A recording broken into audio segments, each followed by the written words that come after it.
प्रिय दर्शकों नमस्कार।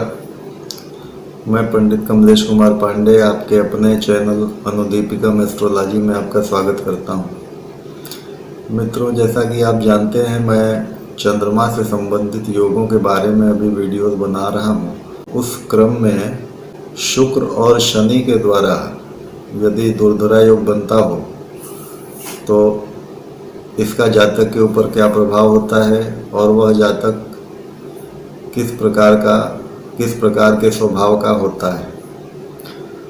तो मित्रों, इसके लिए कहा है कि वृद्ध चरितम कुलायम निपुणम स्त्री वल्लभम धन समृद्धम नृप सत्कृतम बहुधनम कुरुते चंद्र स्थिता स्थितयोः। यानी कि शुक्र शनि से यदि दुर्धरा योग बनता हो तो ऐसा जातक वृद्ध के समान कार्य करने वाला होता है। यानी कि वृद्ध जिस तरह से कार्य करता है,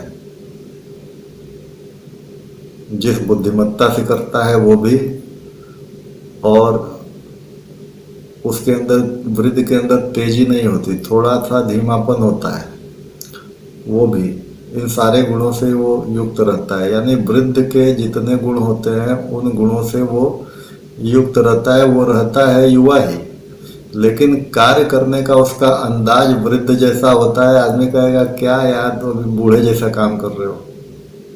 तो आप समझ जाइए कि कुछ न कुछ इस तरह का उसका योग है। अच्छा, इसके अलावा वह व्यक्ति स्त्रियों का प्रिय होता है, कार्यकुशल होता है, मतलब सारे कार्य बढ़िया से करता है, अपने कुल में श्रेष्ठ होता है। कुल में जब गिनती की जाएगी लोगों की तो उसमें वो श्रेष्ठ अपने आप में होगा। धनी होता है और राज सम्मान से धन पाने वाला होता है। यानी कि शासन प्रशासन के द्वारा, आज के समय में देखा जाए तो शासन प्रशासन के द्वारा भी वह धन पाता है। इस प्रकार शुक्र एवं शनि से बनने वाला दुर्धरा योग अत्यंत श्रेष्ठ हुआ और व्यक्ति को बहुत ही लाभ पहुंचाने वाला हुआ। मित्रों, आज ये चंद्रमा से बनने वाले सुनफा अनफा एवं दुर्धरा योग अब समाप्त हो गए हैं। अब इस वीडियो में आपको मैं ये बताऊंगा कि धन का योग कब होता है, किस तरह से होता है। जैसे कि स्वल्प धन कब होता है, उत्तम धन कब होता है, मध्यम धन कब होता है, ये मैं आपको बताऊंगा। इसके बारे में कहा है कि सूर्यात केंद्रादिगतो निशाकरः स्वल्पमध्य भूयिष्ठान कुर्यात् क्रमेण धन धीनै पुड़ा विज्ञान विनयांश्च। अर्थात सूर्य से चंद्रमा यदि केंद्र में यानी कि 1, 4, 7 और 10 स्थान में हो तो धन में, निपुणता में, ज्ञान में, विनय में स्वल्प होता है, यानी कम होता है। फिर से सुनिएगा, यदि सूर्य से चंद्रमा 1, 4, 7, 10 स्थान में हो, यानी सूर्य, मान लीजिए कि सूर्य लग्न में बैठा है तो चंद्रमा चौथे में हो या स्वयं लग्न में हो या 7वें में हो या 10वें में हो। अथवा यदि सूर्य दूसरे भाव में बैठा है तो अब उससे आप पहला, चौथा, 7वां, 10वां जोड़ लीजिए।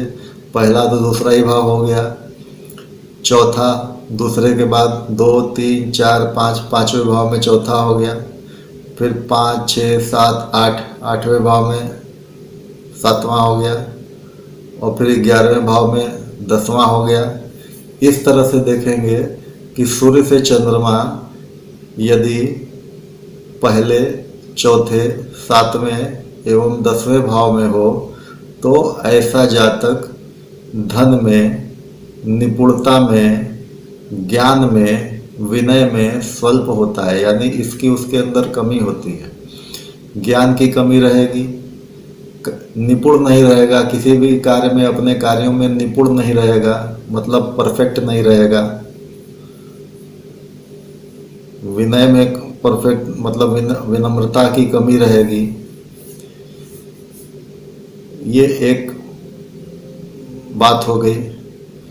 दूसरी बात मैं बताता हूँ कि यदि पणफर स्थानों में हो, पणफर स्थान दूसरे, पांचवें, आठवें, 11वें भाव को बोलते हैं।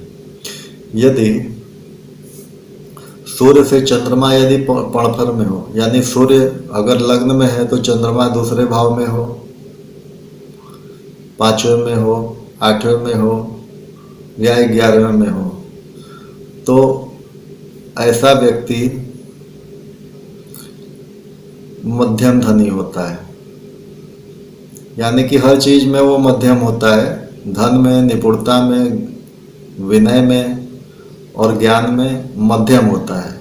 अब ये मध्यम जो है वो स्वल्प से ज़्यादा हुआ, स्वल्प कम हुआ, मध्यम ज़्यादा हुआ। और पणफर आप समझी गए, दूसरे, पांचवें, आठवें और 11वें भाव को पणफर बोलते हैं। तो सूर्य से चंद्र यानी सूर्य से यदि चंद्र पणफर में यानी दूसरे भाव, पांचवें भाव, आठवें भाव, 11वें भाव में हो तो मध्यम धनी होता है। और यदि सूर्य से चंद्रमा आपोक्लिम में हो, आपोक्लिम भाव होता है तीसरा, छठवां, 9वां और 12वां। तो अगर सूर्य मान लीजिए लग्न में है तो चंद्रमा तीसरे में हो, छठवें में हो, 9वें में हो या 12वें में हो। या सूर्य अगर मान लीजिए सूर्य पांचवें भाव में है तो अब पांचवें से तीसरा जोड़िए, 5, 6, 7, 7वें भाव में यदि चंद्रमा हो, या पांचवें से छठवां जोड़िए, 5, 6, 7, 8, 9, 10, 10वें भाव में चंद्रमा हो। इसी प्रकार सूर्य से 9वें भाव में चंद्रमा हो या सूर्य से 12वें भाव में चंद्रमा हो, तो ऐसा जातक उत्तम धन से युक्त होता है।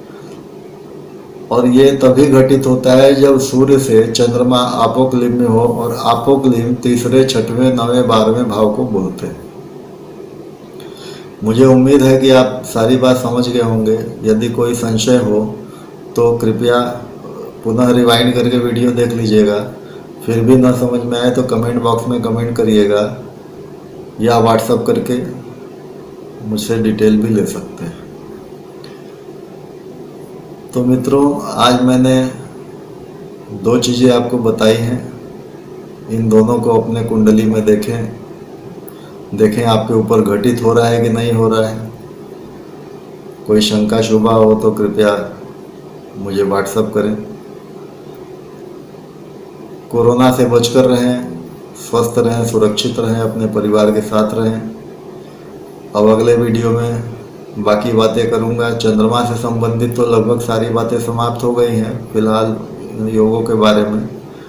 अब सूर्य योग के बारे में मैं बात करूंगा, और चंद्र 4 वगैरह के बारे में बात होगी, लेकिन वो अभी कुछ दिन बाद, अभी केवल योगों के बारे में बात कर लेते हैं। तो सूर्य से संबंधित योग के बारे में मैं अगले वीडियो में बताऊंगा। वो भी कुछ 4-6 वीडियो में वो भी मैं आपको बताऊंगा, छोटे छोटे वीडियो बना के। तब तक के लिए प्रसन्न रहें, सुरक्षित रहें। नमस्कार।